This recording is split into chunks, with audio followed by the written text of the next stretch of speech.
sejak kebangkitan ulama bersama pengikut-pengikutnya istiqomah dan setia jaga akidah dan sunnah Rasulullah. Alhamdulillah segala puji baginya ulama bersama pengikut-pengikutnya istiqomah dan setia menjaga agama nusa dan bangsa. Mari kuatkan niat kita, kita bulatkan tekad kita, terus lanjutkan amal kita, mengembangkan hikmah kita. Assalamualaikum warahmatullahi wabarakatuh.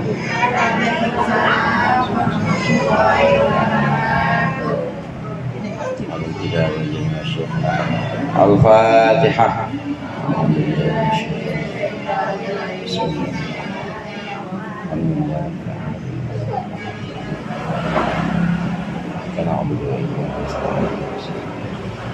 صراط الذين أنعمت عليهم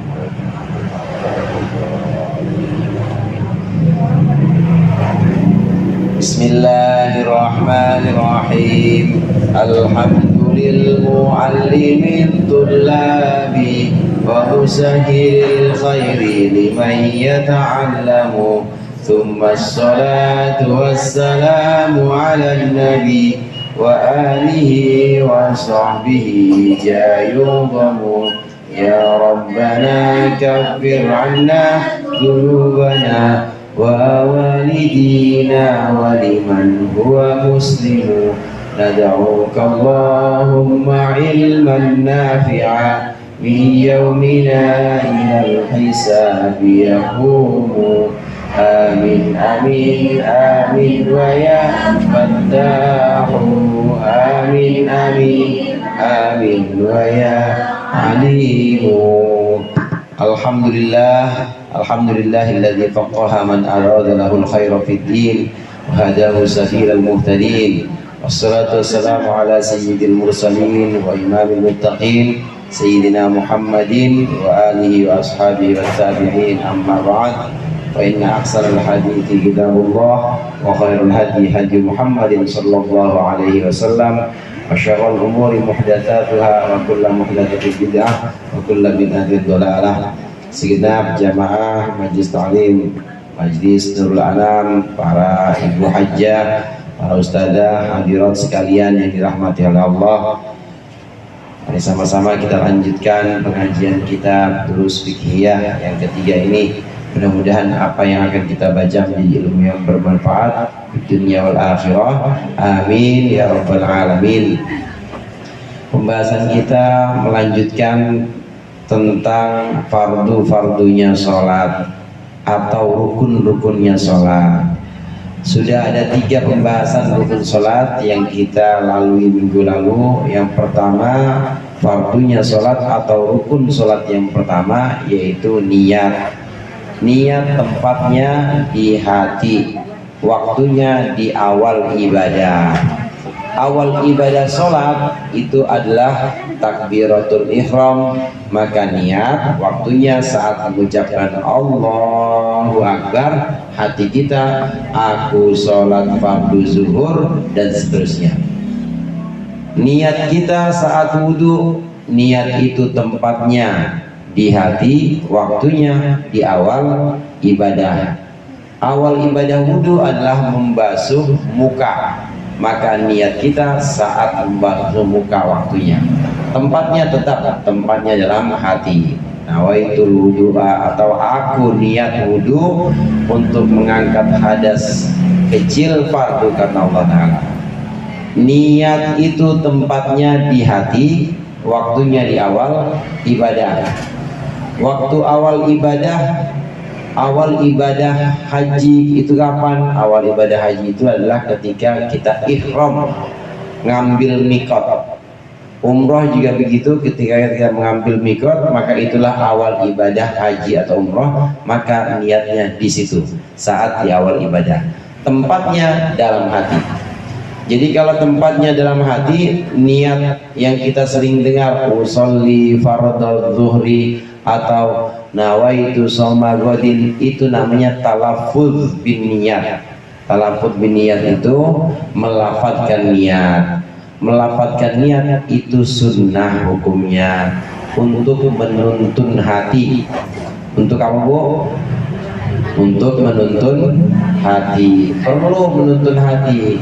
Dan ini hukumnya sunnah dalam melafadzkan niat. Sebelum kita ibadah sholat, maka kita disunahkan melafadzkan dulu. Tapi tetap yang disebut dengan wajib atau fardunya sholat itu adalah dalam hati niat kita. Niat aku sholat fardu subuh misalnya, itu tetap dalam hati, tempatnya dalam hati. Kemudian yang kedua, niat yang kedua takbiratul ihram. Fardunya sholat kemarin sudah kita bahas. Allahu Akbar. Lafaz Allahu Akbar itu namanya takbir. Ihram yang dimaksud sini yang mengharamkan. Ketika sudah Allahu Akbar, maka yang tadinya makan pisang goreng boleh. Ketika sudah Allahu Akbar, boleh nggak makan pisang goreng, Bu? Nggak boleh. Pisang rebus dah boleh nggak? Pastel nggak boleh juga, karena udah ihram, udah haram, udah takbiratul ihram. Yang ketiga kemarin yaitu, yang kedua, kita berdua ya, yang kedua. Nah yang ketiga yang akan kita baca sekarang ini, mari sama-sama kita baca dulu. Bismillahirrahmanirrahim. Watsalitsu al-qiyamu 'alal qadiri in kanatis sholatu fardhon warabi'u qiraatul fatihati bitartibiha wa muwalatiha wa tasdidatiha. Wasal itu yang ketiga dari fardu-fardunya sholat adalah al-qiyamu 'alal qadiri. Fardu sholat yang ketiga adalah berdiri atas orang yang mampu. In kana sholatu fardhon, jika ada sholatnya itu sholat fardu. Rukun sholat atau fardu sholat yang ketiga adalah berdiri bagi orang yang mampu untuk sholat fardu, dalam sholat fardu. Artinya kalau sholatnya bukan sholat fardu, maka tidak diwajibkan berdiri meskipun kita mampu. Ibu sholat duha kuat, orang tadi ngangkat jemuran aja, sejemuran-jemurannya diangkat, nyuci juga berapa bak aja ibu habis cuci, nggak sakit nggak apa, tapi pengen duduk waktu sholat duha, boleh, tetap sah, karena sholatnya adalah sholat sunnah, bukan sholat wajib. Demikian juga sholat taraweh.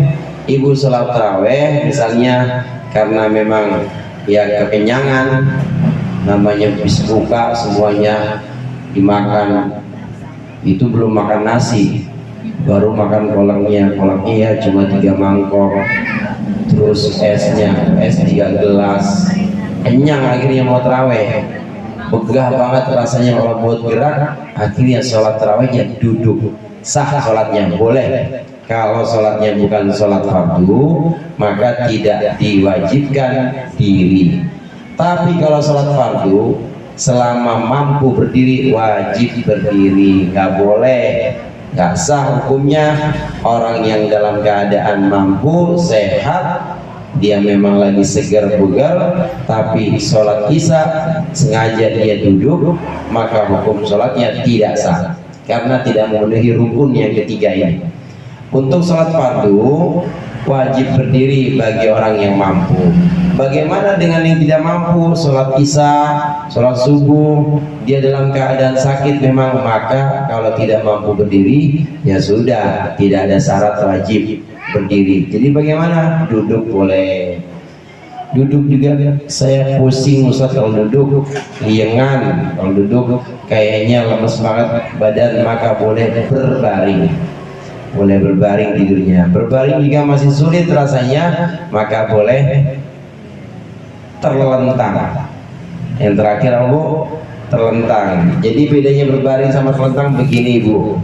Kalau berdiri kiblatnya misalnya sana kiblatnya. Kalau berdiri begini. Kemudian kalau berbaring seperti ini palanya. Kalau berbaring seperti ini. Berbaring itu posisi kepala ada di sebelah utara. Posisi kepala ada sebelah utara, kemudian dia berbaring itu berbaring miring dengan sisi badan sebelah kanan, kayak jenazah atau mayit dalam yang kubur, itu namanya berbaring miring. Kalau itu masih belum bisa baring miring, maka boleh telentang. Kalau telentang atau celentang, ini begini, kakinya ke arah kiblat, kepalanya ditaruh atau diganjel dengan bantal atau diganjel dengan sesuatu yang bisa nahan supaya kepalanya juga mengarah ke kiblat juga, jadi agak diangkat sedikit. Ini 3 posisi untuk yang nggak bisa berdiri dalam sholat fardu, maka wajib hukumnya berdiri. Kalau nggak mampu maka boleh 3 pilihan ini, boleh duduk, boleh baring miring, boleh juga terlentang. Terlentang bukan telentang lain, ini celentang. Tahu Bu kenapa nggak boleh telentang? Hati haram hukumnya telentang. Yang boleh itu celentang. Ini 3 hukum atau 3 keringanan untuk orang yang tidak bisa diri dalam sholat fardu. Tapi selama dia mampu, maka seluruh sholat fardu dari subuh sampai isya itu wajib berdiri, karena memang hukumnya adalah rukun. Berdiri ini hukumnya adalah fardu. Kemudian yang keempat, warabi'u, dan yang keempat qiraatul fatihati, membaca fatihah bitartibiha, dengan urutan fatihah, wa muwaladiha, dan sambung menyambungnya fatihah, wa tasydidatiha, dan tasydidnya fatihah. Yang keempat, rukun sholat atau fardu sholat, yaitu membaca fatihah dengan urutannya dan sambung menyambung serta menjaga tasydidnya. Ada beberapa hal di sini. Yang pertama yaitu urutan fatihah, ya begitu itu, mulai dari Bismillahirrahmanirrahim ayat 1, ayat 2 nya Bu Alhamdulillahirabbil alamin, ayat 3 Ar-Rahmanirrahim, ayat 4 Malik Yaumiddin, dan seterusnya sampai ayat 7. Itu namanya tartib. Nggak boleh urutannya dibalik. Ibu ayat 5 dulu, habis 5 6, habis 7, habis 6 7, baru balik 1, nggak boleh. Namanya tidak tertib. Wajib seperti itu, wajib diucapkan secara tertib. Kemudian mualah di sini sambung menyambung.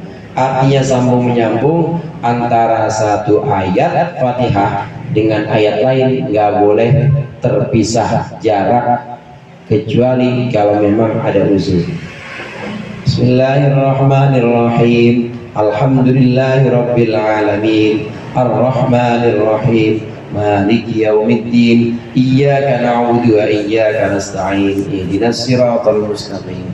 Siratal ladzina an'amta 'alaihim ghairil maghdubi 'alaihim waladdallin. Itu namanya mualah, sambung nyambung terus. Kalau sampai Ar-Rahmanir-Rahim, Maliki yaumiddin, berhenti. Barusan siapa yang ngetok pintu ya? Iya, jangan-jangan dia pengen nganter undangan itu. Semalam udah bilang berhenti, lama itu dipikirin tuh. Nah kalau udah terputus seperti itu harus ulang dari awal lagi. Ulang dari Bismillahirrahmanirrahim. Karena syaratnya Fatihah itu bisa sah kalau dia mualah, kalau dia sambung nyambung, nggak boleh pisah, nggak boleh terpisah tanpa uzur. Kecuali kalau ada uzur. Uzur bagaimana? Contoh, ada orang memang dia baru belajar Fatihah, belum bisa, masih ingat-ingat dia Malik yaumiddin, iyyaka na'budu wa iyyaka nasta'in. Ingat-ingat apa ya diajarin sama ustazah yang kemarin ya? Habis Malik yaumiddin, iyyaka na'budu wa iyyaka nasta'in, dia mikir lagi, mikir tapi nggak ngomong. Kalau ngomong batal Bu. dia lagi mikir, nah baru ingat, nah yang seperti ini uzur, karena dia baru belajar, dia nggak bisa langsung antar ayat dari ayat ke ayat, dia nggak bisa langsung karena memang masih mengulang hafalannya, maka ini termasuk yang uzur. Yang seperti ini dimaafkan, boleh. Kalau untuk yang hafal, maka dia harus mualah. Termasuk juga ibu-ibu, Fatihah itu harus sambung nyambung, tidak boleh diselingi oleh zikir yang lain yang tidak ada hubungannya dengan sholat. Malik yaumiddin, iyyaka na'budu wa iyyaka nasta'in. Ibu dengar di masjid, inna lillahi wa inna ilaihi raji'un, ibu ikut inna lillahi wa inna ilaihi raji'un. Itu namanya zikir lain, walaupun bahasa Arab dan gak ada hubungannya dengan omongan sama makhluk, gak ada hubungannya dengan omongan dengan sesama manusia, tetap itu hukumnya memutus Fatihah. Jadi harus bagaimana? Ulang dari bismillah lagi. Itu zikir. Innalillahi wa inna ilaihi raji'un, itu zikir. Tidak membatalkan sholat, tapi membatalkan Fatihah. Artinya Fatihahnya harus ulang lagi dari bismillah lagi, karena Fatihah harus mualah atau harus sambung menyambung antar ayat per ayat. Yang gak ada hubungannya dengan zikir sholat, bukan zikir, jadi bukan zikir dari seorang makmum terhadap imamnya, tapi dia sebutkan ihdinas siratal mustaqim, haji. Alhamdulillah, alhamdulillah tuh, alhamdulillah orang lain maksudnya ada samping ibu atau ada orang di luar itu baca alhamdulillah karena dia bersin, maka ibu jawabnya Bu, alhamdulillah, jawabannya apa? Yarhamukallah. Kalau di luar sholat, yarhamukallah itu artinya semoga Allah menyayangimu. Yarhamukallah, semoga Allah menyayangimu Pak, semoga Allah menyayangimu Bu, semoga Allah menyayangimu Bang, abang sama bapak sama ibu yang lagi bersin. Jadi ibu ngomong sama siapa tuh? Sama orang yang lagi bersin itu. Semoga Allah menyayangimu Bang, semoga Allah menyayangimu Pak, semoga Allah menyayangimu Bu. Ibu lagi ngomong sama orang yang barusan bilang alhamdulillah, yarhamukallah. Baca yarhamukallah kalau dalam sholat batal sholatnya, kalau ibu tahu artinya. Tapi kalau kemarin ibu belum tahu, ya nggak apa-apa, ya usah dikodok. Tapi kalau udah tahu, itu artinya semoga Allah menyayangimu Pak, itu berarti kan ibu lagi ngomong sama bapak. Semoga Allah menyayangimu Bang, berarti ibu lagi ngomong sama abang. Itu berarti ngomong dengan selain Allah, batal hukumnya. Terus bagaimana kita menjawab zikir alhamdulillah samping kita? Alhamdulillah nggak batal, kalau alhamdulillah nggak batal, karena memang itu zikir dan dia tidak ngajak ngomong orang, tapi hanya mengucapkan segala puji bagi Allah. Alhamdulillah. Jawaban kita gimana yang mendengar? Yarhamuhullah, semoga Allah menyayanginya. Jadi bukan menyayangimu, semoga Allah menyayanginya. Ya Allah sayangilah dia. Jadi pada dia, bukan dia tapi kamu. Zikir seperti ini yarhamuhullah di dalam sholat tidak batal. Tapi kalau dilakukan antara Fatihah, maka memutus Fatihah. Malik yaumiddin, iyyaka na'budu wa iyyaka nasta'in, ada yang bersin. Kemudian ibu jawab yarhamuhullah, balik bismillah lagi, karena urutannya terputus, karena dia sudah tidak urut lagi atau tidak sambung nyambung lagi, maka harus diulang dari bismillah. Fatihah itu harus tertib dan juga harus sambung nyambung atau mualah, tidak boleh diputus dengan zikir lain. Bagaimana kalau zikirnya ada hubungannya dengan sholat? Kalau zikirnya ada hubungan dengan sholat, misalnya ibu mengamini waladdolinnya imam, maka tidak apa-apa, tidak memutus sambung nyambungnya Fatihah. Ibu kalau terawih pilih yang lama apa pilih yang ekspres? Bu, pilih yang 1 malam 1 juz, jadi kira-kira 1,5 jam baru selesai, apa pilih yang setengah jam udah selesai mau witirnya? Setengah jam. Itu biasanya imamnya ekspres. Imamnya itu kita baru, kalau kita baca Fatihah, baru siratal ladzina, udah Allahu Akbar, udah ruku aja udah. Nah caranya gimana kalau kita seperti itu buat dapetin Fatihah kita? Karena Fatihah itu wajib buat makmum, dia tetap wajib baca Fatihah karena kita bukan makmum masbuk. Tahu makmum masbuk, Bu? Makmum masbuk itu makmum yang ketinggalan dan dia tidak menangi, dia tidak ngalamin takbiratul ihram imam. Itu namanya masbuk. Sampai dilanggar, imam udah mulai baca Fatihah, masbuk namanya. Sampai dilanggar, imam sudah siratal ladzina an'amta, namanya masbuk. Pokoknya dia nggak ngalamin takbiratul ihram imam. Nah kalau terawih kan kita ngalamin terawih itu Allahu Akbar, kita ada di situ, betul apa betul? Ada di situ. Nah, kadang-kadang ibu istirahat dulu, Allahu Akbar, istirahat, ya bawa kurma, makan kurma dulu, bawa minum dulu. Jadi masbuk atau bukan? Bukan, karena ngelihat takbiratul ihram imam. Gimana supaya kita bisa mensiasati dan supaya kita bisa dapat Fatihah? Apalagi imamnya ekspres tadi. Maka saat imam baca Fatihah, boleh kita baca Fatihah juga, daripada kita nggak dapetin di bacaan Fatihah kita sendiri. Tapi kalau kita yakin ini biasanya dapat, karena nggak terlalu cepet-cepet amat imamnya. Saya dapat pasti kalau dia baca Qul ya ayyuhal kafirun, saya masih sempat baca Bismillah sampai waladhdallin, maka bagusnya bacanya saat imam baca surat kita baca Fatihah. Kalau kita nggak bisa ya boleh. Kalau kita nggak bisa kita boleh membaca Fatihah, imam baca Fatihah, kita baca Fatihah.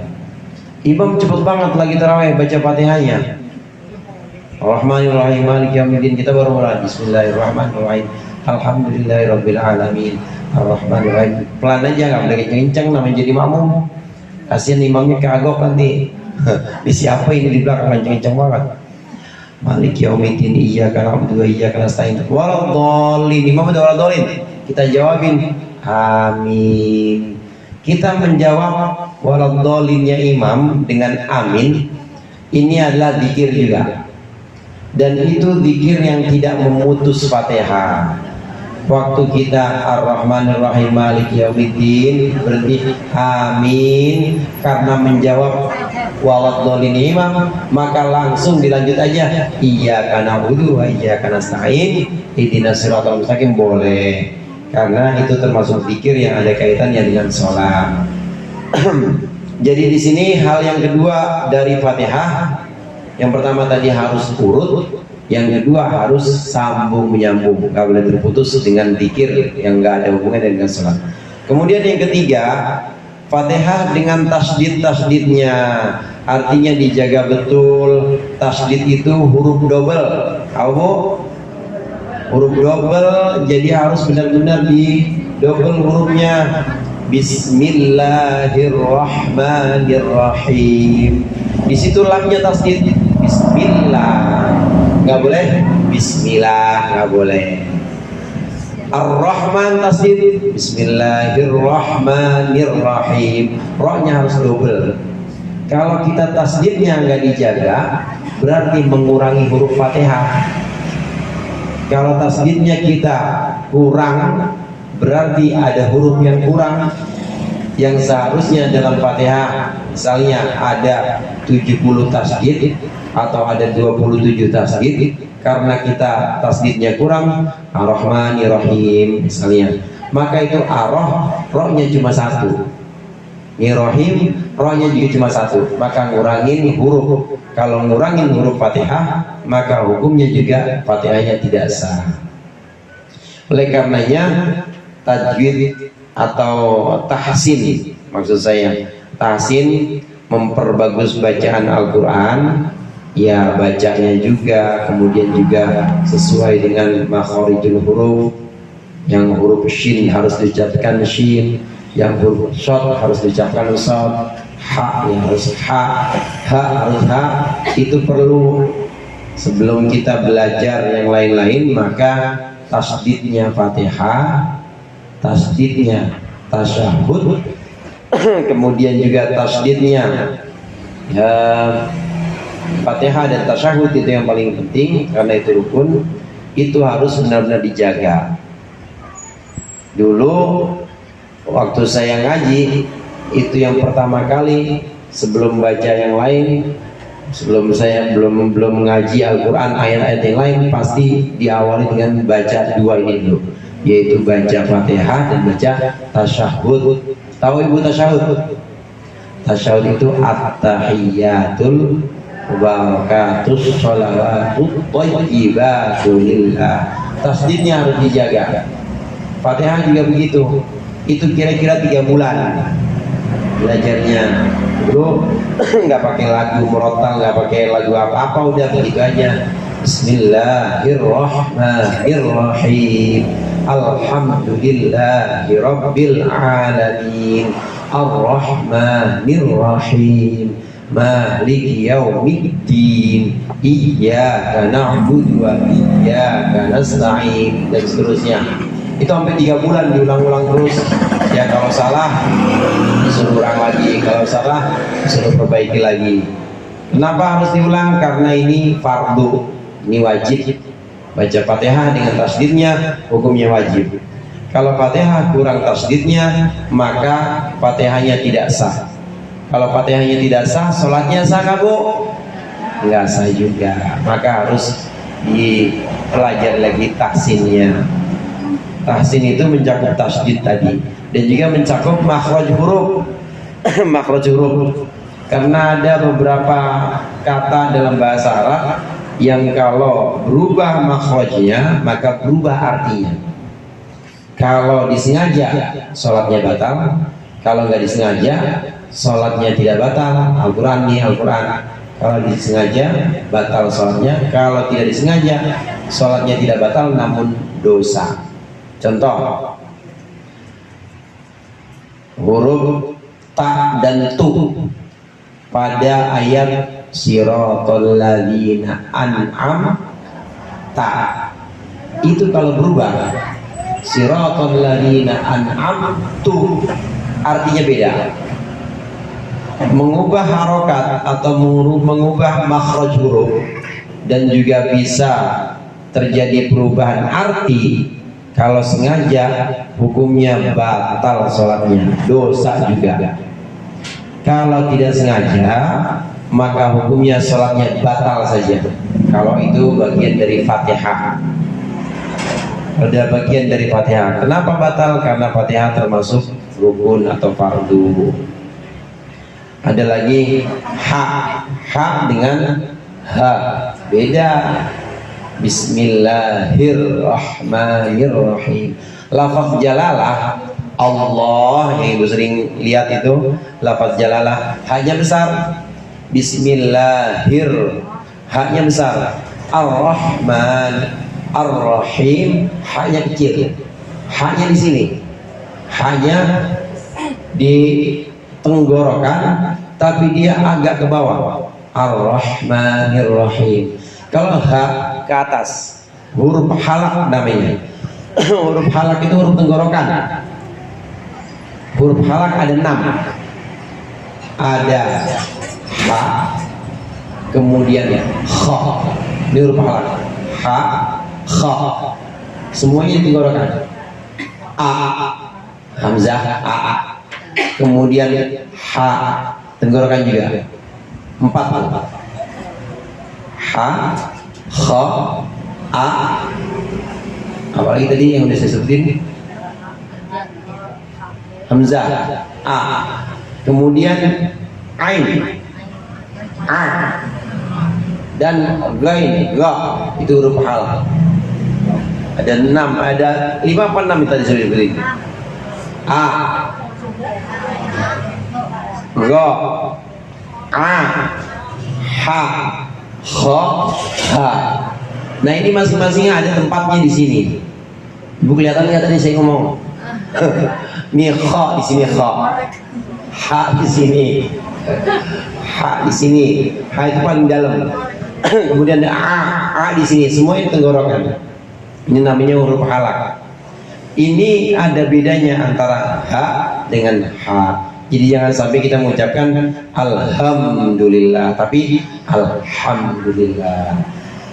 Jangan sampai kita mengucapkan ar-rahmanir-rahim, tapi ar-rahmanir-rahim.